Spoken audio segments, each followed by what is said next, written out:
এরপরে আমার একটু এক্সট্রা মায়া, তোর টাকা যদি কোনো সমস্যা আমি দিয়ে দেবো। ইসলামী ব্যাংক পিএলসি নওপাড়া শাখার অধীনে পরিচালিত তাহাজ্জুদ এন্টারপ্রাইজ কর্তৃক আয়োজিত আজকের এই গ্রাহক ও সুধী সমাবেশের সম্মানিত অতিথি, অনেক এলাকায় জলবদ্ধতা অথবা ঘের ডুবে যাওয়া বা বেশি পানি হওয়া নানা ধরনের ক্ষতির সম্মুখীন হচ্ছে। আল্লাহ রাব্বুল আলামিন আমাদের সবাইকে ধৈর্য ধরার এবং এই দুর্যোগ ওভারকাম করার তৌফিক দান করুন।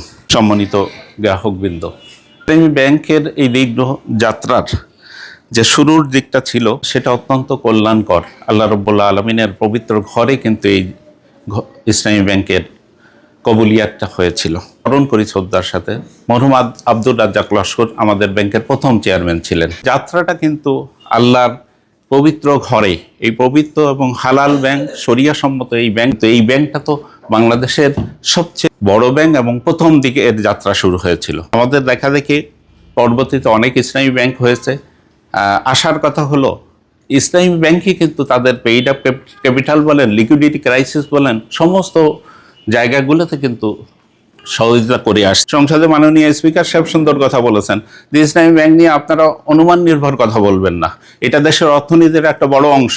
যদি কোনো কথা বলতে হয় তাহলে ইসলামী ব্যাংক যারা পরিচালনা করে, গভর্নিং বডিতে আছে, এই শব্দগুলো সংসদে বলেছেন, যারা হয়তো শুনেছেন, যে তাদেরকে কথা বলতে দিন। আপনি একটা কথা বললেন, এইটা বাস্তবে নাই, তাহলে এই অনুমান নির্ভর কথা বলে জাতিকে বিভ্রান্ত করার সুযোগ তো আপনাদের দেওয়া হয়নি। চিলে কান নিয়ে গেছে, চিলের পিছনে দৌড়ানো শুরু করলাম। কান যে আছে আমার কাছে, এটা তো আমি ভালো করে তালাশ করে দেখি না। এই ক্রাইসিসটা অনেকে আপনারা মনে করতেছেন যে এই গুজবে আমার টাকাটা তোলা দরকার, সবাই একসাথে চলে আসছেন, আপনার প্রয়োজন নেই, তারপরেও এই যে তুলতেছেন, এই কারণে হয়তো সাময়িক আমাদের যে চাপটা, আলহামদুলিল্লাহ সেটাও কিন্তু উঠতে গেছে। এই ভিন্ন কারণে অ্যাকাউন্টগুলো ক্লোজ করেছেন এমএসএস অথবা টিডিআর, সেগুলো এই মাস পর্যন্ত সময় দেওয়া আছে। অনেকের লস হয়েছে, টিডিআর হোক, এগুলো 31শে জুলাই পর্যন্ত আপনারা ওই রিসিপ্টটা এবং টাকা যেটা যা নিয়েছেন ব্যাংকে জমা দিলে আপনার ওই যে লস, যেটা ক্ষতি হয়ে গেছে, ওইটা ফেরত পাবেন এবং আগের লাভ ঠিকমতো চলতে থাকবে। আপনি যতটুকু ক্ষতিগ্রস্ত হচ্ছে ব্যাংক আপনাকে অতটুকু পুষিয়ে দিবে, ওইটা ফেরত দিবে। আসলে একটি ব্যাংক এই দেশে মানুষের কাছে পরিচালিত করছে। ইসলামী ব্যাংক সুদি কারবার করবে না, ইসলামী ব্যাংক ব্যবসাকে উদ্বুদ্ধ করবে, আর ব্যবসার মাধ্যমে কি হবে, অর্থনীতির চাকা সচল হবে। আল্লাহ রাসূল সাল্লাল্লাহু আলাইহি ওয়াসাল্লাম হাদিসে স্পষ্টত বলেছে, এই যে মানুষের রিজিকের ব্যবস্থা করে দেওয়া, কলকারখানা তৈরি করে দেওয়া বা মানুষের যেখানে কল্যাণ হচ্ছে, এটা সাদাকার শামিল। অনেক আপনারা অভিযোগ দেন, আপনাদের যদি কোনো অভিযোগ থাকে এখন বলতে পারেন। সুস্থতা কামনা করে আবার আশ্বস্ত করছে আমাদের ব্যাংকে আল্লাহর রহমতে কোনো সমস্যা নেই, আর পরবর্তীতে যাতে না হয় সেই ব্যবস্থায় আমরা করব। এই ব্যাংক প্রতিষ্ঠার পর থেকে এ পর্যন্ত অনেক চড়াই উতরাই পেরিয়ে এই ব্যাংকটা আজকে বাংলাদেশের 1 নম্বর ব্যাংকে পরিণত হয়েছে। আমরা যারা নিজেদেরকে ইমানদার মনে করি, আমাদের অর্থনৈতিক জীবনটাও আল্লাহ তাআলা, আল্লাহ রসুলের প্রদর্শিত নীতি এবং পদ্ধতি অনুযায়ী পালন করতে হবে। এই জন্য ইসলামী ব্যাংকিংয়ের কোনো বিকল্প নেই। ইসলামী ব্যাংক টিকে থাকলে বাংলাদেশের মানুষের কল্যাণ হবে, কোনো গুজবে কান দেবেন না। এই যে সাময়িক কষ্ট হয় তাই বলে আপনার পয়সা থাকবে না, এরকমটা তো না।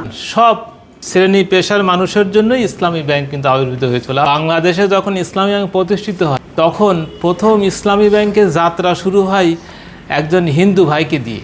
তো ইসলামী ব্যাংক একটা জাতির জন্য আসে না, ইসলামী ব্যাংক সবার, আপনার আমার সবার। কেন চয়েস করেছে? বিভিন্ন কারণে হতে পারে। যে এক হলো আমাদের ব্যবহার ভালো, আমাদের আচরণ ভালো, আমাদের সেবা ভালো, আমাদের কমিটমেন্ট ভালো, সহযোগিতার ভালো। ইসলামী ব্যাংক, ইসলাম সম্পর্কিত আপনাদের একটা দুর্বলতা আছে, এই বিষয় কিন্তু বিবেচনা করেই আপনারা কিন্তু আমাদের সাথে সম্পৃক্ত হয়েছেন। পরকালের একটা জবাবদিহিতার বিষয় আছে, যে আমি একটা সুদী ব্যাংকিংয়ের থেকে বেরিয়ে এসে একটা ইসলামী ব্যাংকিং পন্থায় আমি এক লেনদেন করতেছি, এটা যে আপনি আপনার জীবনকে পরিশুদ্ধ, অর্থনৈতিক লেনদেনকে পরিশুদ্ধ করতে চান, এটাও কিন্তু আপনার একটা উদ্দেশ্যের ভিতরে অন্যতম উদ্দেশ্য। গুজবগুলো ছড়িয়েছিল, দাদা করেছিল, এটা সবসময় করে, সবসময় ছিল। আপনি দেখবেন যে ভালো কোনো উদ্যোগে থাকলে তার পিছনে কিছু কথা থেকে যায়, কিছু লোক থাকে তার বিরোধিতা করার। আমাদের দেশে ইসলামী অর্থনীতি ব্যবস্থার বিরুদ্ধে একটা গ্রুপ আছে যারা সবসময় কাজ করে যায়। এই কাজ যারা করে তারা করে যাবে এবং ভবিষ্যতেও করবে, কিয়ামত পর্যন্ত থাকবে। কিন্তু সাধারণ মানুষের যে ভালোবাসা, সেই ভালোবাসা নিয়েই আমাদের ব্যাংকিং অগ্রগতি চলছে এবং ভবিষ্যতে থাকবে। আপনারা জানেন বাংলাদেশে এতগুলো ব্যাংক আছে, পৃথিবীর যে ব্যাংকিংয়ের তালিকায়, র্যাঙ্কিংয়ের তালিকায় কোনো ব্যাংক তার অবস্থান তৈরি করে নিতে পারে নাই।